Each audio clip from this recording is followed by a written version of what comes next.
Hello dear students. आज हम बात करने वाले हैं chapter number 5 arithmetic progression R D Sharma class 10।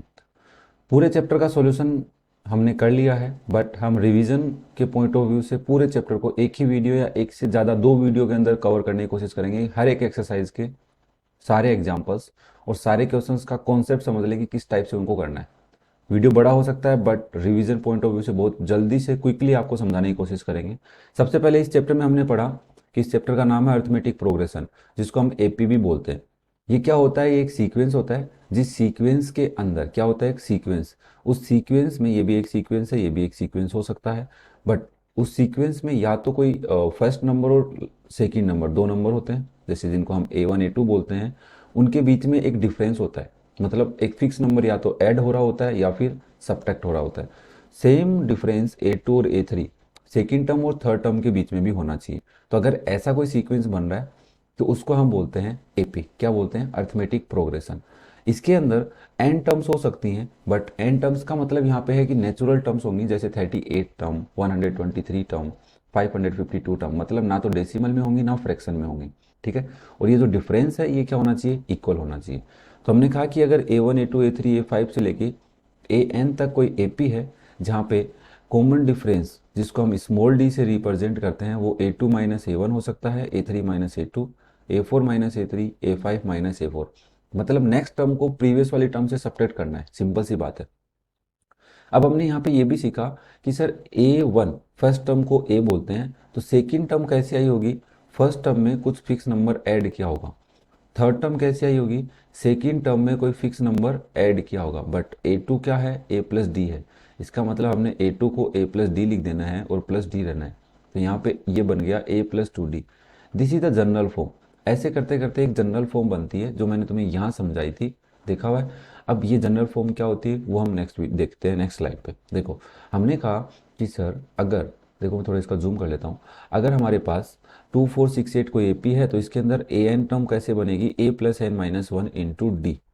ये क्या हो रहा है? मैंने कहा देखो, अगर आप ए टेन निकाल रहे हो तो डी नाइन टाइम आ रहा है, मतलब ए फिक्स है। फिफ्थ टर्म निकाल रहे हो तो ए में फोर टाइम डी ऐड कर रहे हैं, मतलब फिफ्थ टर्म में डी कम टाइम ऐड होता है। तो ये हमारी ए एन है। ओके। अगर इसी एपी का जिसमें ए टू है और डी भी टू है, एक एपी है जिसका ए भी टू है, मतलब फर्स्ट टर्म भी टू है और कॉमन डिफरेंस भी टू है, तो आप उसकी 15 टर्म डायरेक्ट इस फॉर्मूले से निकाल सकते हो, when you put N equals to 15। मतलब कि सर कोई भी टर्म अगर कम निकाल सकते हैं कोई एपी का, जब हमारे को उस एपी की फर्स्ट टर्म पता हो और कॉमन डिफरेंस पता हो। ठीक है। तो एक हम A N minus one term भी निकाल सकते हैं, मतलब लास्ट वाली टर्म में से उससे जस्ट पहले वाली टर्म, उससे जस्ट पहले वाली टर्म को ए एन माइनस टू बोलेंगे। क्लियर हो पा रही है बातें? ये हमारे बेसिक कॉन्सेप्ट था एक्सरसाइज 5.1 से पहले का। तो now we discuss some examples of this exercise. देखो, right the first three term in each of the sequence defined by the following. हमारे को ए एन दे रखा है, तो हमेशा ध्यान रखना है जब भी हमें ए एन दे रखा हो या फिर आगे पढ़ेंगे तब एस एन दे रखा होगा, तो इन दोनों की हेल्प से हम ए पी बना सकते हैं। ये बात हमें आनी चाहिए कि how we can make an A P by A N and S N. तो हमें क्या करना है? ए एन की वैल्यू वन पुट करेंगे तो ए वन आ जाएगा, that is A. Two put करेंगे तो ए टू आ जाएगा और थ्री पुट करेंगे तो ए थ्री आ जाएगा। तो हमें ओनली थ्री टर्म्स पूछ रहा था, तो हमने ऐसे बना दिया। अगर एपी पूछता तो एपी भी लिख देते। क्या होती, कोई बताएगा मुझे? 5,8,11। बताओ समझ में आ रहा है कि नहीं आ रहा? अगर तुम्हारे को बेनिफिशियल लग रहा है वीडियो, समझ में आ रहा है, डाउट्स नहीं आ पा रहे हैं, क्योंकि अगर तुमने वीडियो देखा है, या क्विकली मैं ये देखना चाहता था कि जो बच्चे नहीं पढ़े उनको भी समझ में आ जाए। नहीं पढ़ेगा मतलब ये है कि मेरे वीडियो को देखा नहीं है, पूरी आर डी शर्मा बुक को एक बार सोल्व नहीं किया है, तो भी उनको क्लियरली ये आइडिया तो लगे कि किस टाइप के क्वेश्चन है इसके अंदर और कैसे कैसे हम इनको कर सकते हैं। अगर समझ में आता है तो बहुत अच्छी बात है, वरना ओवरव्यू तो लेके ही जाना है इस चैप्टर का। और दोस्तों को शेयर कर दो ताकि वो भी ओवरव्यू ले सके। कुछ तो हेल्प होगी, ऐसा तो नहीं है बिल्कुल नहीं होगी। नाउ ए एन हमें ये दे रखा है। अब ए एन के लिए देखो कहीं पर कैलकुलेशन थोड़ी सी दे सकता है, वो हमें ध्यान रखनी है। नाउ एग्जाम्पल नंबर टू में क्या कर रहा है? Right the first five terms, ये यहाँ पे लिखा हुआ नहीं था, of the sequence defined by this. देखो इसमें क्या है? इसमें ओनली कैलकुलेशन है। क्या है? कैलकुलेशन। देखो यहाँ पे मैंने एन की वैल्यू वन पुट की तो माइनस वन की पावर जीरो और टू बन गया था। तो माइनस वन की पावर जीरो, किसी की पावर जीरो होती है उसकी वैल्यू वन होती है, वन इंटू टू क्या हो गया? टू। एन की वैल्यू टू पुट की, एन की वैल्यू फोर पुट कर लेंगे, थ्री पुट कर लेंगे, फिफ्थ पुट कर लेंगे। तो हमने यहाँ पे क्या किया? A one A two A three A four A five निकाले, जिसमें हमारी एक ए पी बन गई। क्लियर हो पा रही है बातें? चलो नेक्स्ट देखो example number 3। Right what is the 18th term of the sequence defined by this. तो हमारे को यहाँ पे 18th टर्म पूछ रहा है, तो सीधा 18 टर्म निकाल लेते हैं। क्या निकाल लेते हैं? 18th टर्म डायरेक्ट निकाल लेते हैं। क्लियर हो पा रही है बातें? डायरेक्ट 18th टर्म ही निकाल ली हमने। हमें ना A1 चाहिए, ना A2 चाहिए, ना A3, क्योंकि AN से हम कोई भी AP की टर्म निकाल सकते हैं, ये समझना ज़रूरी है। AN से आप A125 भी निकाल सकते हैं, A35 भी निकाल सकते हैं। ओके, क्लियर हो पा रही है? बस A और N, यहाँ पे N की फॉर्म में लिखा हुआ है ये एक्सप्रेशन, A और D में लिखा होता तो सोचना पड़ता। Next, a sequence is defined by this so that the first three term of the sequence are zero and all other terms are positive.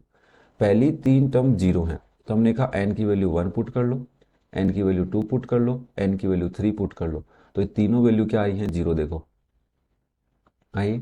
Now all other terms are positive, तो हमने A4 पता किया, वो क्या आई थी? Positive. तो अगर हम A5 भी पता कर लेते तो भी पॉजिटिव आती, A10 भी पता करते तो भी क्या आती? पॉजिटिव आती। ठीक है, समझ में आया? नेक्स्ट देखो फिर, let a sequence be defined by A1 AN n is greater than 1, find the first four term of the sequence. देखो आपको जो A1 गिवन है, AN गिवन है, वो A पे डिपेंड है, दिख रहा है आपको? तो आपको A1 की वैल्यू दे रखी है, तो हमने A1 कैलकुलेट किया 3 था, तो हमने कहा AN में n की वैल्यू 2 पुट करते हैं, तो A2 जो आएगा वो A1 आया, तो इसका मतलब A2 के लिए A1 पता होना चाहिए, तो हमें A1 पता है। A3 जब पता करने जाओगे तो A2 बीच में आएगा, तो A3 के लिए आपको A2 पता होना चाहिए, जो आपने थोड़ी देर पहले पता किया होगा। ठीक है ना? तो ये कुछ टाइप्स ऑफ क्वेश्चन हैं, इनको समझना जरूरी है अपने पास। नेक्स्ट देखो फिर, let a sequence be defined by A1 A2 AN and this n is greater than 2, find this for n equals to 1 2 3। तो हमने कहा अगर A1 दे रखा है, A2 दे रखा है और AN दे रखा है, ये कह रहा है ये तभी काम करेगा जब n की वैल्यू ग्रेटर देन 2 होगी। 1 और 2 मैं आपको दे रहा हूँ, तो आप A3 निकाल सकते हो, A4 निकाल सकते हो, A5 निकाल सकते हो। आपको निकालना A3 A5 नहीं है, आपको AN+1 अपॉन AN निकालना है। ठीक है, तो आपने कहा ये वैल्यू क्या होती है, मैंने कहा n की जगह 1 पुट कर ले, तो आपके पास जब AN पता है, AN+1 निकाला, तो AN+1 ऐसा आया। समझ रहे हो बात को? किससे आया? इससे आया, इसमें वैल्यू AN में पुट कर दी। अरे भाई AN आपको क्या दे रखा है? AN-1 plus AN-2। तो आपने क्या किया? N+1 निकाला, तो n की जगह क्या रख दिया? N+1। देखो N+1 N+1। ठीक है, और AN आपको पता ही है, दोनों को डिवाइड करके हमने A1 A2 A3 ऐसे निकाल निकाल के सोल्व कर ली। तो हमें कह रहा था इसकी वैल्यू बताइए n जब 1 2 3 4 हो। क्लियर है? समझ में आ रहे होंगे? चलो नेक्स्ट देखो, अपने पास है एक्सरसाइज 5.1 के क्वेश्चंस। फर्स्ट क्वेश्चन में कह रहा है write first 5 term of each of the following sequence whose nth term are. आपको nth टर्म दे रखी है। nth टर्म देखो 4 पार्ट है यहाँ पे। nth टर्म से क्या आप A1 A2 A3 निकाल सकते हैं अगर nth टर्म n पे डिपेंड है तो। इजी काम है, कैलकुलेशन है, वो थोड़ा सा देखना पड़ेगा। नेक्स्ट देखो, ये फिफ्थ पार्ट भी AN है, सिक्स पार्ट भी AN है, देखो n पे ही डिपेंड है। सेवन्थ पार्ट में भी AN है, n पे ही डिपेंड है। आपको A1 A2 A3 निकाल कर AP बनानी थी। नेक्स्ट है फिर एट्थ पार्ट और नाइन्थ पार्ट, टोटल 9 पार्ट है इसमें। Question number 2, find the indicate term in each of the following sequence whose nth term are 12, sorry nth term are. अगर आपको ANth दे रखी है तो आपको A12 पता करना है और A15 पता करना है। तो आपको पता है कि AN से हम कोई भी टर्म निकाल सकते हैं, तो 12 पूछ रहा है मतलब n की वैल्यू 12 है, 15 पूछ रहा है तो n की वैल्यू 15 है। तो हमने इसमें a की जगह n की जगह 12 पुट किया और n की जगह 15 पुट किया। ऐसे ही सेकंड पार्ट में देखो, हमारे को AN दे रखा है, हमने A7 निकालना है और A8 निकालना है, तो हमने n की जगह 7 पुट किया और n की जगह 8 पुट किया और कैलकुलेट कर लिया। क्लियर हो पा रहा है? बहुत ही ईजी क्वेश्चन है यार, डरने की जरूरत ही नहीं है। सेम थर्ड पार्ट में भी AN दे रखा है और A की 5 A5 और A8 आपसे पूछ रहा है। आप कैलकुलेट कर सकते हैं n की जगह 5 पुट करके और n की जगह 8 पुट करके। फिर देखो AN दे रखा है, फिर से वही काम करना है, कोई बड़ी बात नहीं है अपने लिए। फिफ्थ पार्ट में भी वही काम है, कैलकुलेशन बढ़ा सकता है, बस उसके लिए प्रैक्टिस कर लेना। Next question number 3, find the next 5 term of the each of the following sequence. अगर आपको A1 दे रखा है, AN दे रखा है और n की वैल्यू या तो 2 हो सकती है या 2 से बड़ी हो सकती है, मतलब 1 पुट मत करना। ठीक है, क्योंकि A1 पुट करोगे तो A की पावर A0 बन जाएगा, जो आपको नहीं पता है। क्लियर है? समझ में आया ना? ये ध्यान रखना। एन की वैल्यू ग्रेटर देन 2 मतलब A1 दे रखा है और A2 दे रखा है, तो आप एन की जगह 3 पुट करोगे तभी ये वाला फॉर्मूला, ये मशीन काम करेगी, अदरवाइज ये मशीन काम नहीं करने वाली है। ओके, नाउ नेक्स्ट देखो इसका लास्ट पार्ट, और थर्ड और फोर्थ पार्ट में भी A1 दे रखा है, AN दे रखा है, और N की वैल्यू कह रहा है या तो 2 पुट कर लो या N 2 से ज़्यादा पुट कर लो। सेम आपको A1 दे रखा है, AN दे रखा है, AN यहाँ तक है, ठीक है, और N की वैल्यू ग्रेटर देन 1 पुट करनी है। मतलब 2 पुट कर लो, 3 पुट कर लो, आप AN से ओनली A2 A3 A4 निकाल सकते हैं, A1 नहीं निकाल सकते हैं। क्लियर है? तो ये थी हमारी एक्सरसाइज 5.1। नेक्स्ट हम देखते हैं एक्सरसाइज 5.2। ये जो एक्सरसाइज है, इस एक्सरसाइज में हमें एक चीज़ समझनी थी कि हमने पहले पढ़ा कि AN क्या होता है। AN क्या होता है? कोई भी AP की जनरल टर्म होती है, उससे हम कुछ भी निकाल सकते हैं, A1 A2 A3 कोई भी टर्म निकाल सकते हैं। तो इसलिए यहाँ पे एक बात बताइए, अगर आप लास्ट टर्म में से AN में से AN-1 निकालते हो, ठीक है ना, आप दो टर्म पता कर लो कोई भी AP की, AN और AN-1, दोनों का डिफरेंस करोगे तो आपको एक नंबर मिलेगा जिस नंबर को आप डी बोलोगे। मतलब दोनों में किस चीज़ का डिफरेंस है? कॉमन डिफरेंस का ही डिफरेंस है। मतलब फर्स्ट टर्म से सेकंड टर्म कैसे आती है? कुछ ऐड करने से आती है ना। तो वही कह रहा है कि वो आपको मिल जाएगा क्या ऐड किया आपने। तो आपको पता है अगर AN बड़ा हुआ और AN-1 छोटा हुआ तो डी की वैल्यू प्लस आएगी, ठीक है, और अगर AN छोटा हुआ और AN-1 बड़ा हुआ तो डी की वैल्यू नेगेटिव आएगी। मतलब कॉमन डिफरेंस नेगेटिव का है और एक बार कॉमन डिफरेंस पॉजिटिव का है। तो यही बात मैंने तुम्हें यहाँ भी बताई थी कि AN से जस्ट पहले वाली टर्म को AN-1 बोलते हैं और AN के जस्ट बाद वाली टर्म को AN+1 बोलते हैं। जैसे एक एग्जांपल था, A10 होता है, A10 से पहले वाली टर्म को A9 और 11 को, तो आप चाहे तो A10 माइनस A9 करोगे तो भी D आएगा उस AP का, और A11 माइनस A10 करोगे तो भी क्या आएगा? D। आपको जो पसंद आए उससे कर सकते हो, कोई ज़रूरी नहीं है कि हम माइनस से ही करें, बट बुक में माइनस गिवन था इसलिए। बट तुम्हें ये बात समझनी पड़ेगी, अगर आप AN+1 करते हो तो D निकालने के लिए क्या करना पड़ेगा? AN+1 में से माइनस करना पड़ेगा AN, तब जाके D आएगा। क्लियर है? हाँ, ये भी एक छोटा सा क्वेश्चन बन जाएगा, अगर AN+1 दे रखा हो और AN-1 दे रखा हो तो क्या करेंगे? मैंने कहा अगर आप AN+1 में से माइनस करते हैं AN-1 तो आपको 2D मिलेगा, दो बार D ऐड किया हुआ मिलेगा। एक बार D यहाँ ऐड हुआ है और एक बार D यहाँ ऐड हुआ है, तो दोनों के बीच में 2D का गैप है, तो आपको D निकालने के लिए उस 2D में 2 का डिवाइड भी करना पड़ेगा। ओके, तो ये हमारा बेसिक पार्ट था इस एक्सरसाइज का। नेक्स्ट इसमें जो इलस्ट्रेशंस गिवन है वो हम समझ लेते हैं क्या कहना चाहता है। ये कह रहा है the sequence is an AP जिसकी फर्स्ट टर्म 1 है एंड द कॉमन डिफरेंस है वो 3 है। तो हमने कहा चेक कर लेते हैं, कैसे पता करते हैं?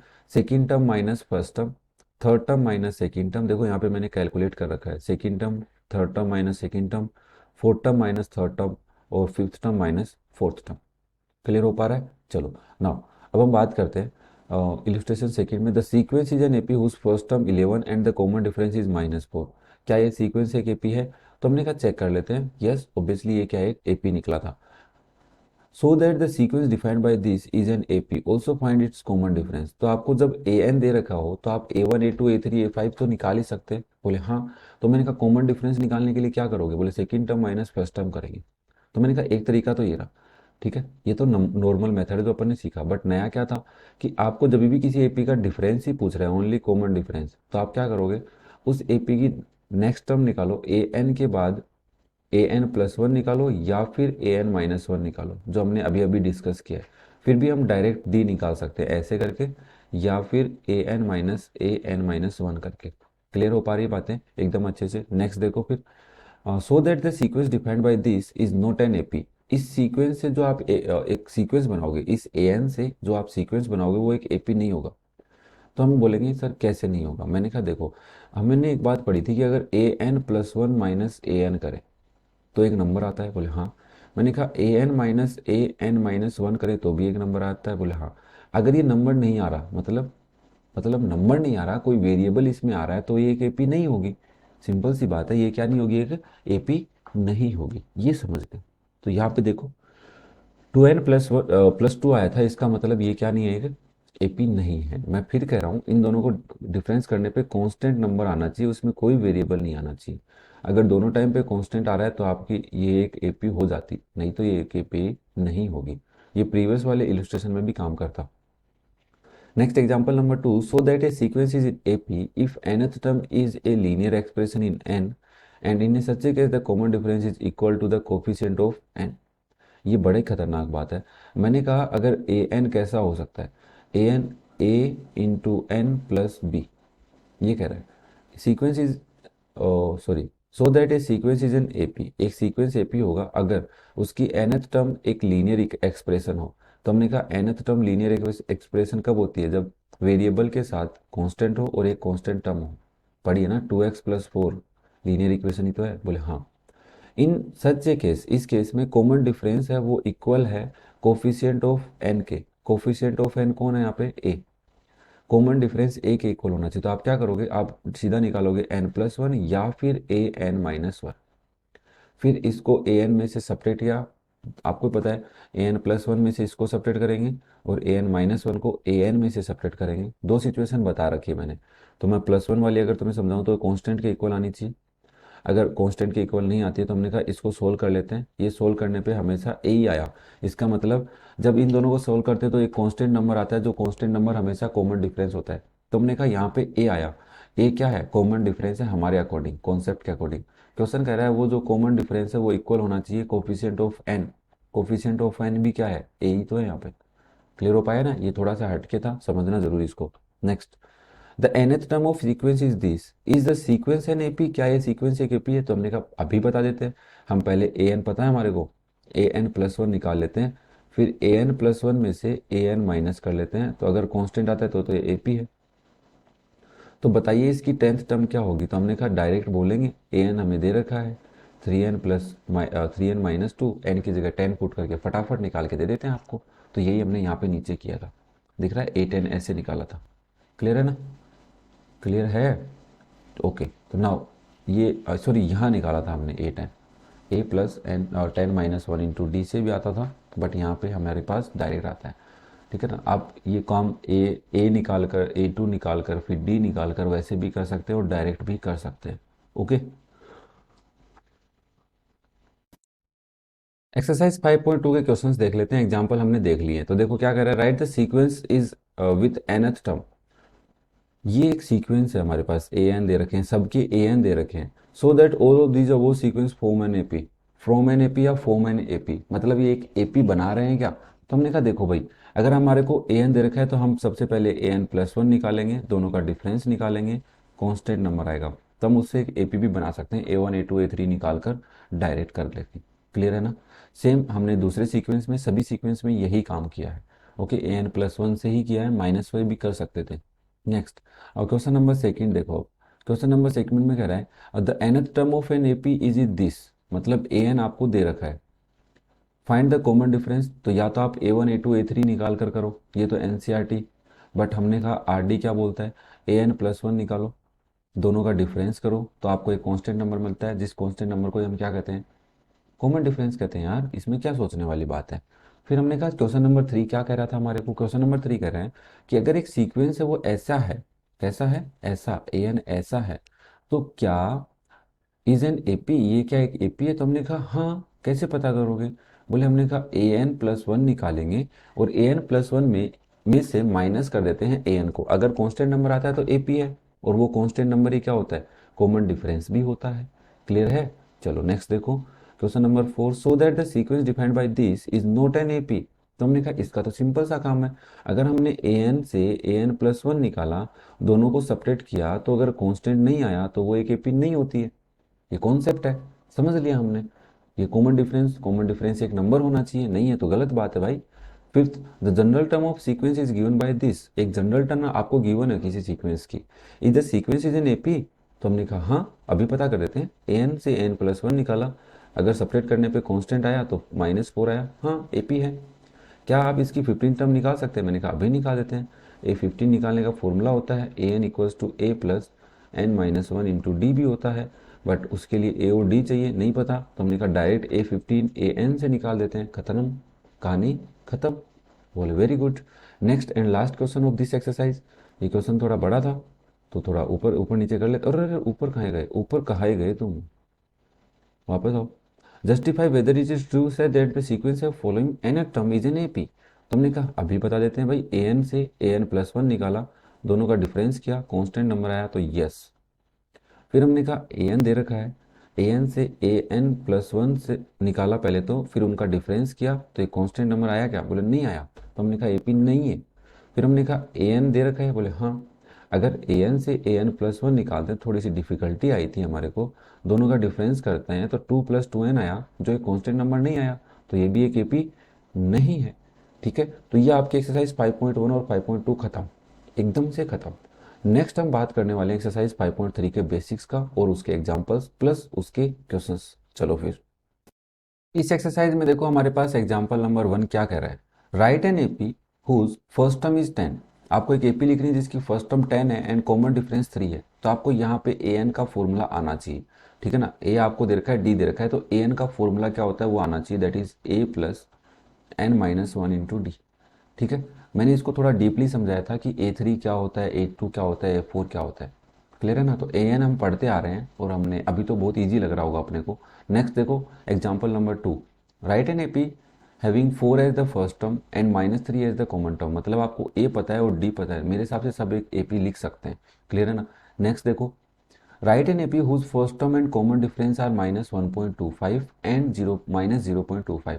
बस कैलकुलेशन है, थोड़ी सी सोच समझ के करना है, बाकी कुछ नया नहीं है तुम्हारे लिए। ओके, कर सकते हो सारे, कमेंट करके ज़रूर बताना कि कैसा लग रहा है वीडियो, क्या सारे डाउट्स क्लियर हो पा रहे हैं या अभी भी रह पा रहा है, क्योंकि हम फर्दर कुछ चैप्टर्स में इसको इम्प्रूव कर सकते हैं। Okay, now for the following arithmetic progression right the first term and the common difference. अब आपको एपी दे दिया और ए और डी पूछ रहा है, तो बताइए क्या ए और डी निकाल सकते हैं। बोले हाँ सर, एपी में फर्स्ट टर्म और सेकंड टर्म दोनों का डिफरेंस निकालते हैं, मतलब ए टू माइनस ए वन करेंगे तो डी आएगा, ए थ्री माइनस ए टू करेंगे तो भी डी आएगा, और A four minus A three करेंगे तो भी डी आएगा, और तीनों स्टेप में इक्वल आना चाहिए। नाउ नेक्स्ट देखो, वैसे तो क्वेश्चन ने कहा था कि एपी है, बट हम फिर भी क्रॉस चेक कर सकते हैं। आपको इस दूसरे वाले क्वेश्चन में भी ए दे रखा है और डी आप निकाल सकते हो। क्लियर है ना, ये आपका ए वन होता है, second term A two, A three और ए फोर। क्लियर है ना। Next, of in which of the following situation the sequence form an AP. देखो ये थोड़ा सा समझने लायक था। Number of student left in the school audition from the total strength of 1000 students when they leave the and auditorium in the batches of 25। Auditorium में 100,000 बच्चे हैं, जिसमें से फर्स्ट स्टेप में 25 बच्चे चले गए, तो आफ्टर फर्स्ट स्टेप कितने बच्चे बचे, 975। फिर हमने कहा दूसरी बार जब गए तो बच्चे कितने गए, 25 बच्चे गए, तो हमने कहा दूसरी स्टेप में भी टोटल 975 में से 25 माइनस कर रहे हैं 950, ऐसे थर्ड टर्म में किया। तो हमने देखा कि एक सीक्वेंस तो बन रहा है ये वाला।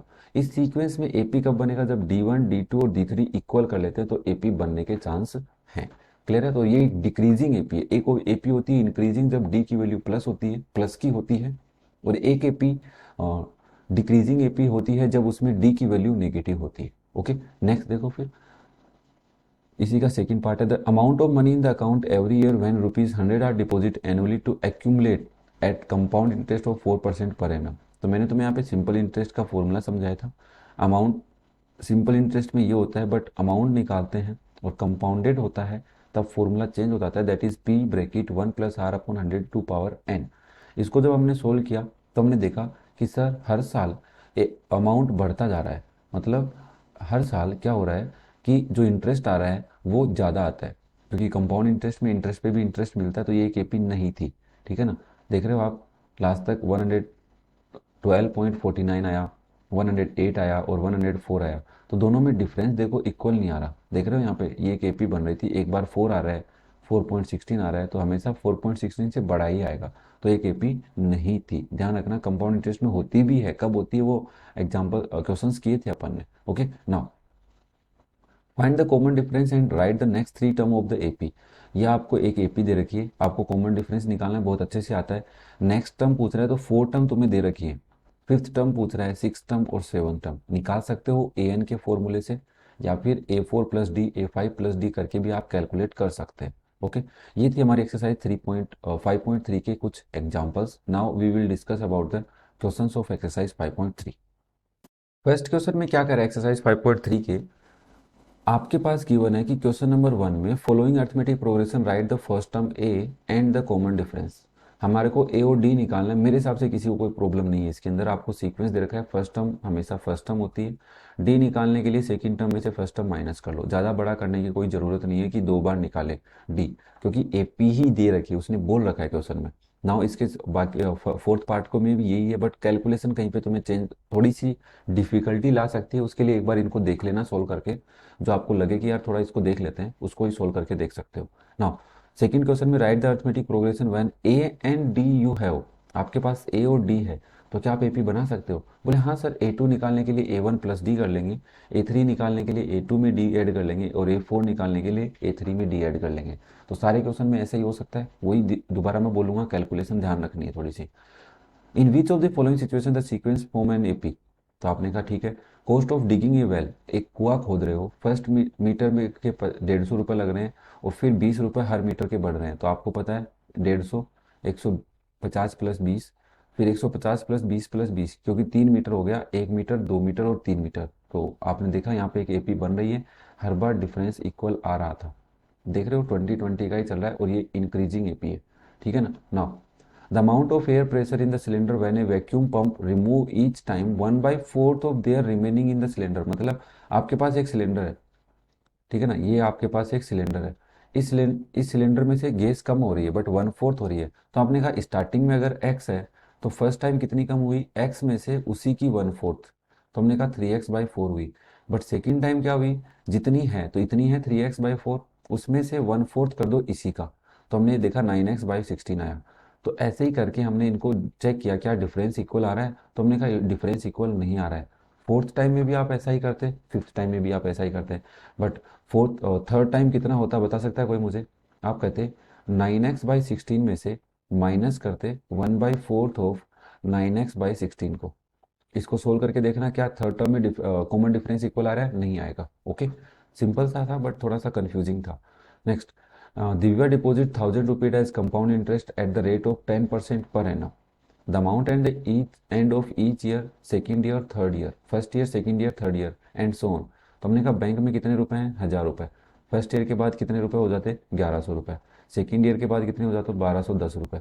और थर्ड ईयर के बाद कितने हो जाते, 1331 रुपये। तो हर बार डिफरेंस इक्वल नहीं आएगा, आपको दिख ही रहा है। दिख रहा है या बताऊं? दिख रहा है ना, ठीक है। नेक्स्ट देखो, find the common difference and right the next 4 terms of each of the following AP. तो आपने कहा A1 A2 A3 हमें पता है, पहले डी निकाल लेते हैं। डी निकालने के बाद next fifth six seventh eight, 4 term पूछ रहा है, पूछ रही नहीं है। तो आप निकाल सकते हो कि नहीं निकाल सकते? A5 निकालने का फॉर्मूला वैसे भी है A+n-1 इंटू डी, या फिर फोर्थ टर्म में डी ऐड करके निकालोगे तो भी फिफ्थ टर्म आएगी। तो ये दो चीज़ें याद रखना, क्लियर हो पा रही होंगी मेरे हिसाब से। सेकेंड और थर्ड और फोर्थ पार्ट भी इसी क्वेश्चन का ऐसा ही है। क्वेश्चन नंबर 5 देखो, find out which of the following sequence are arithmetic progression. For those which are arithmetic progression find out the common difference. जो एपी अरिथमेटिक प्रोग्रेशन बना रही है उसका कॉमन डिफरेंस भी बता दो मुझे। तो हमने कहा D1 D2 चेक किया, इक्वल आ रहा है, बोले हाँ, तो एक एपी नहीं है, इक्वल नहीं आ रहा, इसलिए एपी नहीं है। तो आपको D3 भी निकालना चाहिए था, बट क्या फ़ायदा, D1 D2 इक्वल नहीं आए। फिर हमने देखा A1 A2 3 4, D1 निकाला, D2 निकाला, D3 निकाला, हर बार इक्वल आया, मतलब एक एपी और जिसका कॉमन डिफरेंस क्या है, -4 था। क्लियर हो पा रहा है ना। रुकना कब है, जब कॉमन डिफरेंस इक्वल नहीं आया, जैसे थर्ड पार्ट में नहीं आया, फोर्थ पार्ट में आया, रुके ही नहीं हम, जितनी टर्म्स दे रखी थी सब में से डी निकाल के देखा, आ रहा था सब में इक्वल, तो हमने बोल दिया। ऐसे ही देखो यहाँ पे कॉमन डिफरेंस 0 है, मतलब कांस्टेंट है, ना तो बढ़ रही है ना घट रही है। अच्छा, ये कांस्टेंट एपी भी होती है? मैंने कहा हाँ, जो ना घट रही हो ना बढ़ रही हो। क्लियर है ना, ध्यान रखना इस बात का। नेक्स्ट देखो, अब ये कंफ्यूज करने के लिए दे रखा है, पी की वैल्यू चाहे तुम पुट करो चाहे मत करो तो भी कोई दिक्कत नहीं है, कितना भी हो पी कोई दिक्कत नहीं करेगा हमारे को। D1 निकाला, D2 निकाला, D3 निकाला, हर बार इक्वल आया, तो ये बोला एपी है। भाई पी से क्या लेना देना, हमें तो डी से मतलब है कि हर बार बढ़ रहा है कितना है, ठीक है ना, ये ध्यान रखना है बस हमारे को। नेक्स्ट देखो, फिर क्वेश्चन नंबर पार्ट 7, इसमें भी कैलकुलेशन ही है, आपको चेक कर लेना है, कोई दिक्कत नहीं होगी। और दिक्कत हो तो अपने वीडियो है ना, रखे हुए हैं। देखो D1 निकाला, D2 निकाला, पावर में है तो सोच समझ के करना था हमारे को। पावर का कब कॉमन लेना है, कैसे करना है, ये थोड़ा सा देख लेना इसको, ठीक है। तो हमने यहाँ पे मैंने आपको पावर्स के रूल भी बताए, रूल ऑफ एक्सपोनेंट समझाए थे थोड़े से, ठीक है ना। तो ये केपी नहीं निकली क्योंकि D1 D2 तो इक्वल निकले, बट D3 इक्वल नहीं आया बेचारा। बड़ा परेशान हो गया था, मेरे को बोला, फिर मैंने कहा ठीक है यार कोई दिक्कत नहीं, नहीं आया तो नहीं आया, कुदरत की मेहरबानी है। नेक्स्ट, ए प्लस बी, ए वन प्लस बी, ऐसे करते करते लिख रखा था। तो हमने देखा कि क्या D one, D two, D three और डी फोर इक्वल आ रहे हैं? बोले हाँ सर, हर बार इक्वल आ रहे हैं, क्योंकि वन को ऐड किया, फिर वन और वन टू ऐड हुआ है, टू और वन थ्री ऐड हुआ है। तो देखो इसमें वन इंक्रीज हुआ, इसमें टू इंक्रीज, यहाँ पे थ्री, यहाँ पे फोर। तो आपको देख रहे हो सब में प्लस वन ही हो रहा है, दिख रहे हो प्लस वन ही हो रहा है सब में।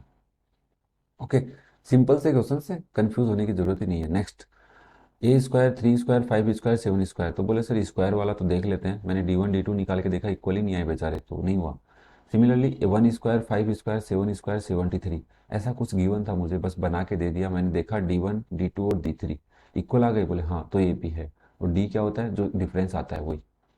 नेक्स्ट देखो, find the common difference of AP, write the next two terms. तो सिंपल सी बात है, एपी दे रखी है, डी निकाल लो पहले, डी निकालने के बाद नेक्स्ट टू टर्म्स लिख दो। क्लियर है ना?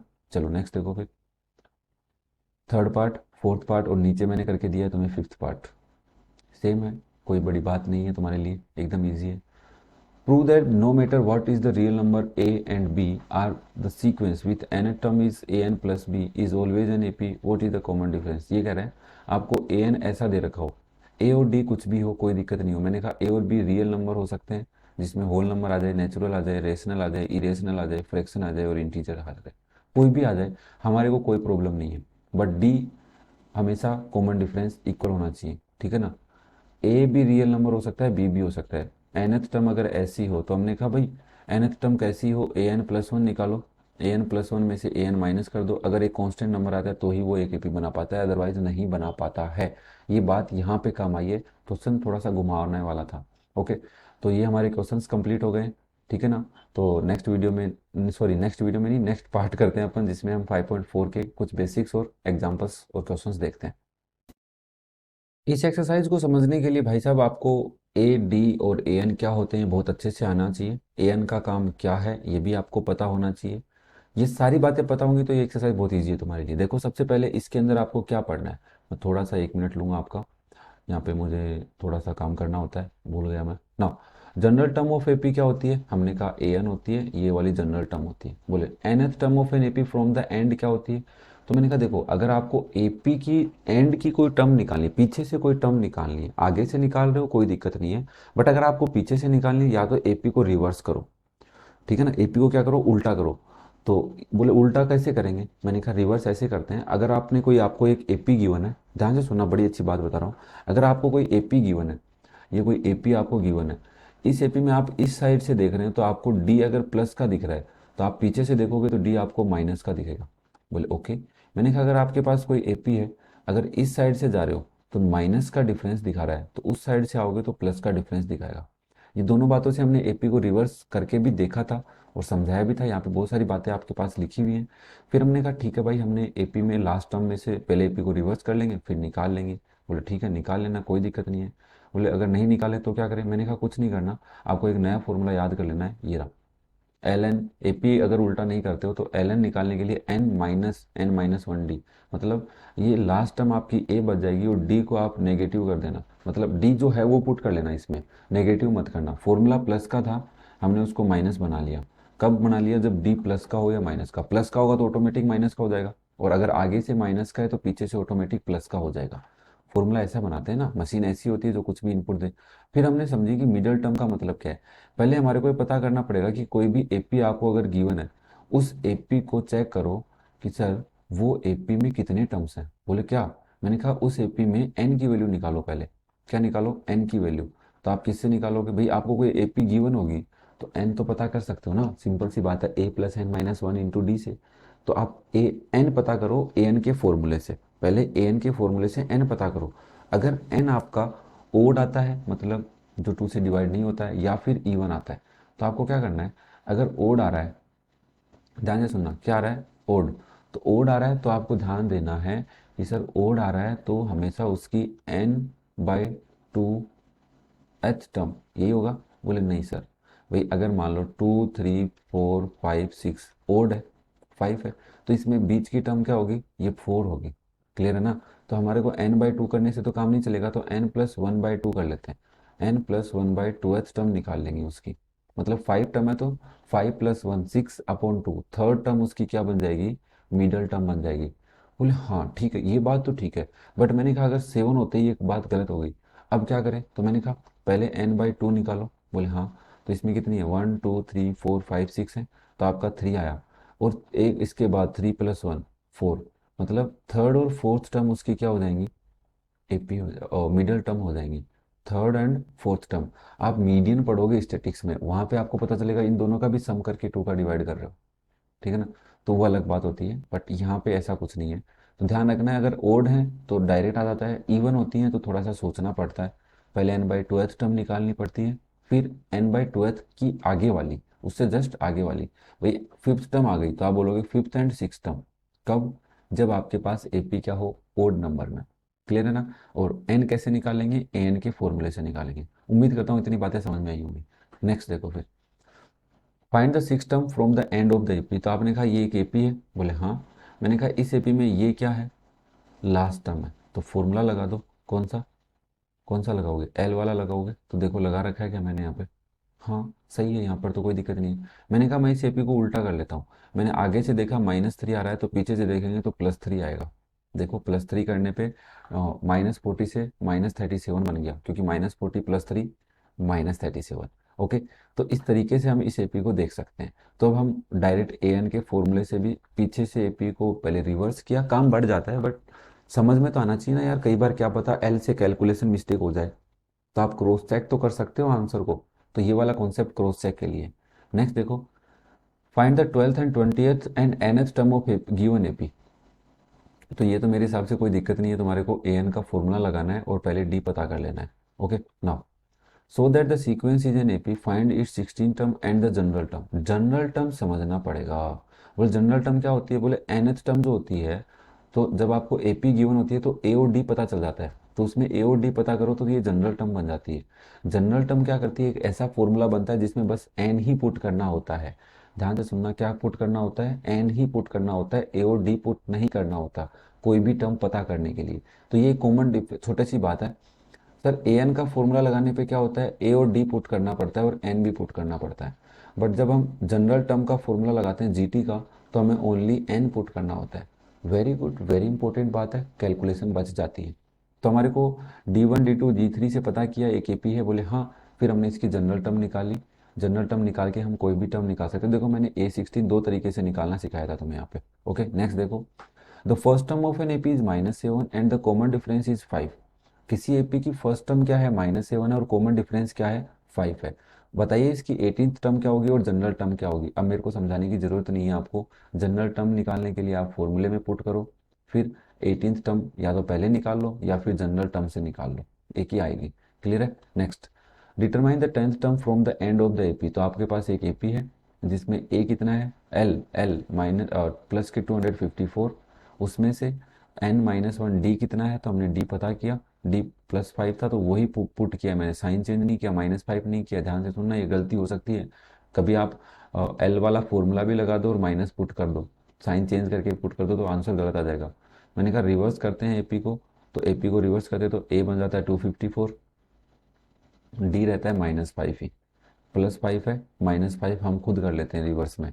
ये ध्यान रखना है, कब -5 साइन चेंज करके कौन से में पुट करना है, साइन चेंज नहीं करके कौन से में करना है, ये समझ लेना थोड़ा सा। Okay now, which term of the sequence is 95, wow, ये बड़ा इंपॉर्टेंट क्वेश्चन है, मतलब एन की वैल्यू पूछ रहा है तुमसे, कौन सी टर्म है, तो आपने ए एन का फॉर्मूला लगाया, तो ए एन का फॉर्मूले से देखोगे, अगर एन हमारा एक नेचुरल नंबर आ रहा है तब तो ठीक है, नहीं ये इसकी इस एपी की कोई टर्म है भी नहीं, अगर 95 पुट करने पे एन की वैल्यू होल नंबर नहीं आती या नेचुरल नंबर नहीं आती, तो आप कहते ये कोई एपी नहीं है सर, क्या नहीं है, एपी नहीं है सर। क्यों नहीं है, क्योंकि सर एन की वैल्यू होल नंबर या नेचुरल नंबर नहीं आ रही है सर। क्लियर है ना, ये ध्यान रखना, ये बड़ा काम की बात बोल रहा हूँ मैं, रुका हूँ इसके लिए। Which term of the sequence is 124, वापस ए एन निकालना है, ए आपको पता है, डी पता कर लो, डी पता करते ही आप ए एन का फॉर्मूला लगाओ, एन की वैल्यू पता करो। Next, how many terms are there in the sequence, वापस एन पूछ रहा है, ए एन दे रखा है आपको, ए और डी निकाल कर ए एन के फॉर्मूले में पुट कर लो, एन की वैल्यू आ जाएगी। क्लियर है, आई क्या, 37 आई थी। ओके नेक्स्ट देखो, for what value of N are the nth term of the following two APs are same. दो एपी हैं तो फर्स्ट एपी और सेकंड सॉरी फर्स्ट एपी ये रही। ओके ओके ओके ठीक है। For what value of N, चलो आपने कहा ए वन, ए और डी से ए एन निकाला, और इस एपी का ए एन दे रखा है क्या? हाँ नहीं, ए एन नहीं दे रखा। और इस एपी का भी ए एन निकाला। दोनों को हमने देखा सोल्व करके, बोले सर एन की वैल्यू नेचुरल नंबर नहीं आई। तो दोनों को सोल्व करके देखा तो एन की वैल्यू नेचुरल नंबर नहीं आई का मतलब क्या है? बोले सर कोई टर्म दोनों में इक्वल ही नहीं है। nth term of the following two APs are same, कोई भी दोनों एपी का कोई भी nth टर्म सेम नहीं है सर। मैंने कहा ठीक है, तो घबरा क्यों रहा है? नहीं है तो नहीं है। Next, which term of the arithmetic progression will be 130 more than इस 31st टर्म। ये समझने वाली बात है। आपको एक एपी दे रखी है, आपने उस एपी से ए और डी निकाला। वो तुम्हें कह रहा है कि कौन सी टर्म, तो हमने कहा nth टर्म इस एपी की 31st टर्म से 130 ज़्यादा है। तो हमने कहा ठीक है। हमने कहा A31 तो हम निकाल सकते हैं ए और डी की हेल्प से और ए एन की हेल्प से। फिर हमने दोनों इस इक्वेशन में ए एन की वैल्यू पुट की, ए एन की वैल्यू कैलकुलेट की, 435 आई। तो हमने कहा एन पता करने के लिए ए एन को फॉर्मूले में वैल्यू पुट की, तो एन की वैल्यू पता करने पे पता चला 44 है। तो 44th टर्म इस एपी की ऐसी टर्म आई थी जो 31st टर्म से 130 ज़्यादा थी। ये थोड़ा समझने वाले क्वेश्चन हैं, इंपॉर्टेंट क्वेश्चन है। Which term of the AP will be 132 more than it's 54 term, same वैसा ही क्वेश्चन है। आपको पहले 54th टर्म निकालनी पड़ेगी। तो मैंने कहाँ निकाली? यहाँ निकाली। 54th टर्म निकाली। फिर मैंने यहाँ पे एक फॉर्मूला बनाया, थोड़ी सी गलती भी हो गई थी यहाँ पे। फॉर्मूला क्या बना? ए एन की वैल्यू हमें दे रखी थी, क्या थी? A N. कोई भी एन, कोई भी टर्म इसकी क्या है, कौन सी टर्म इस एपी की 54th टर्म से 132 ज़्यादा है? तो हमें पता चला 65th टर्म इस एपी की, इसी एपी की 54 टर्म से 132 ज़्यादा है। क्लियर हो पा रहा है ना? चलो नेक्स्ट देखो, find the middle term of AP. तो हमने सबसे पहले एक एपी देखी, इस एपी से हमने क्या किया? ए निकाला और डी निकाला। ए और डी निकालने के बाद हमने इसका ए एन रखा यहाँ पे, ये रहा ए एन। देखा क्या इसमें कितनी टर्म्स है पहले, तो हमें पता चला सर 31st टर्म है। 31st ओड होती है, तो मिडल टर्म तो सिंपल सा काम है, N plus one by two th term निकाला। तो ये बोला 16 टर्म। तो हमने कहा इस एपी की 16 टर्म है तो क्या है वो? तो हमने A16 निकाला ए एन के फॉर्मूले से, तो वाई 111। ध्यान से सुन लेना, ओड होते तो कोई दिक्कत नहीं है, बट इवन आती है तब प्रॉब्लम करती है। Find the middle term of the AP, तो हमने फिर से वही किया। हमारे को ए दे रखा है, डी निकाल लिया हमने।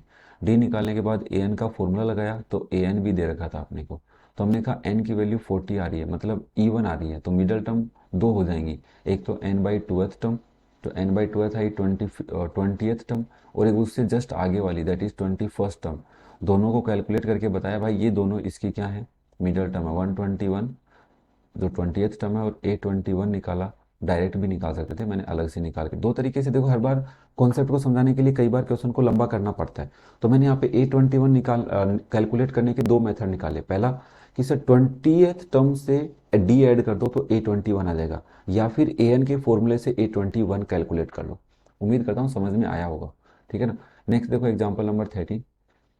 Consider the AP so that twice of the middle term of the above AP is equal to sum of its first and last term।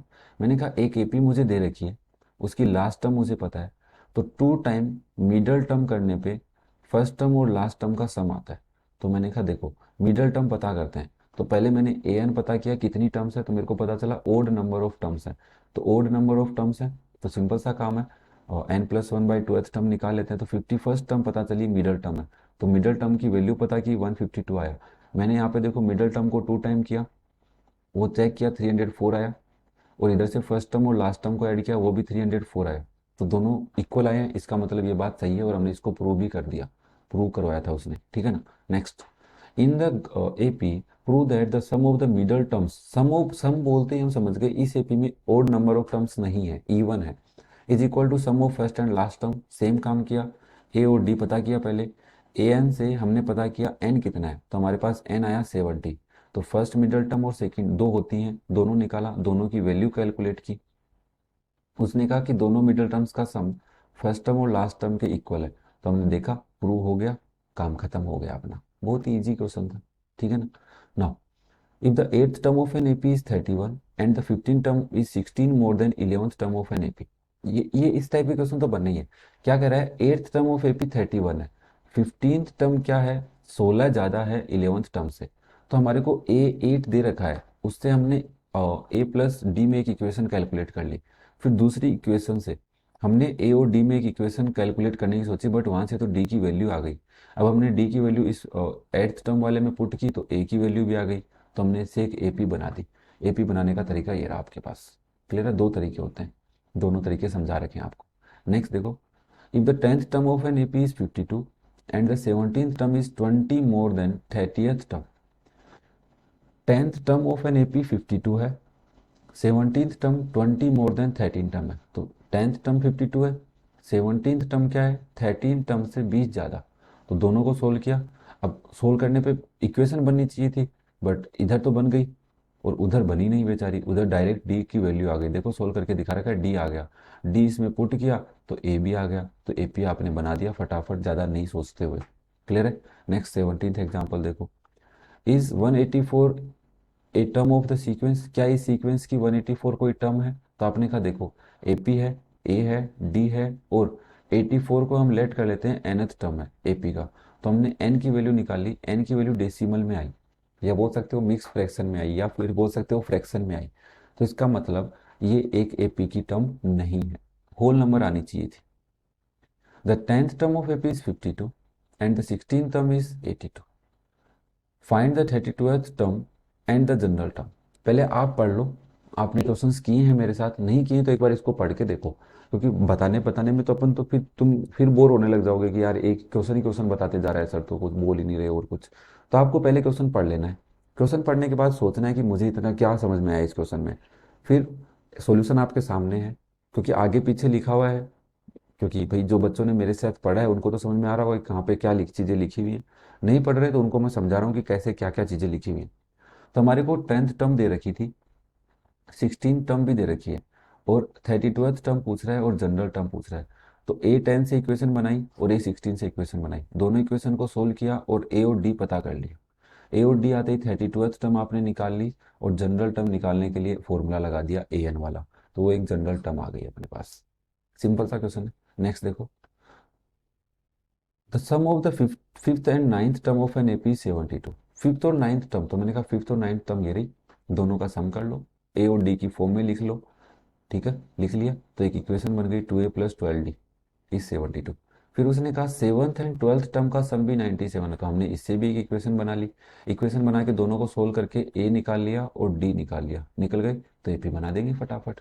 कहने का मतलब है कुछ इन्फॉर्मेशन देगा, उस इन्फॉर्मेशन से हमारे को अगर एपी पूछ रहा है या जनरल टर्म पूछ रहा है या कोई भी टर्म पूछ रहा है, तो आपको ए और डी पता होना चाहिए। ए और डी पता कर लो, कैसे करना है उसका कॉन्सेप्ट मैं तुम्हें समझा रहा हूँ, वो लिखा हुआ भी है, तुमने पढ़ा भी होगा।